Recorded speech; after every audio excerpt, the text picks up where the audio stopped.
आज बनाऊछु आमे हांडी मटन। हांडी रे तेल पकई देलु तापरे तेजपत्र पकई देलु गोटा गरम मसला प्याज याकु तापरे याकु आमे तापरे चले देनु खुसणी सहायरे गोल्डन कलर हो गला परे प्याज को गोल्डन कलर जाए चलाउथिबे तापरे पेस्ट करिथिबा मसला को पकई देलु मसला देकी चलई देलु चलई सारा परे याकु भलो भावरे चलई देलु एबे हळदी पाउडर पकई देलु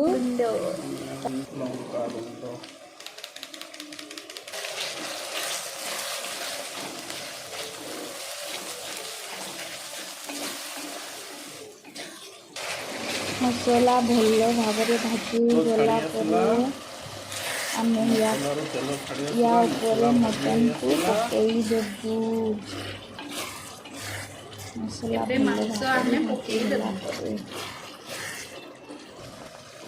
धोईथिबा मटन को एबे आमे मसला ऊपर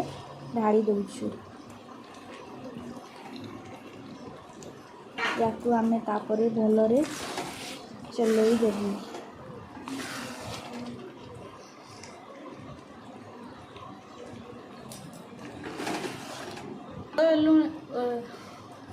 स्वाद अनुसार लुण पकई देबा अनुसार लुण को पकई देलु तापरे मैग्नेट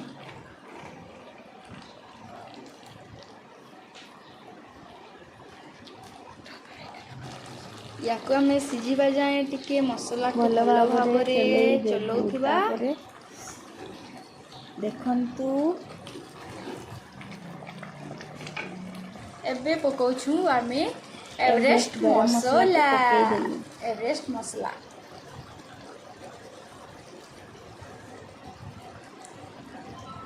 याकु तापरे याकु आमे चलई दबा कुसुम साहायरे भलरे चलई देबु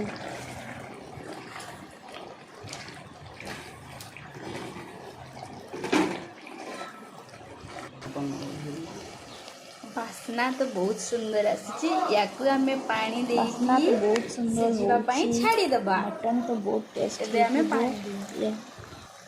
एबे हमें पानी ढाड़ी की ढांकुणी दे देबा देखंतु केमिति देखा जाउची आम मटन माटी हांडी मटन याकु हमें पानी दे की एबे सिजिबा पई छाड़ी दबा एबे आमे ढांकुणी दे देलु याकु आमे सिम करी गैस को सिम करी एबे छाड़ी रखी देबा देखंतु सांग माने केमिति देखा जाउची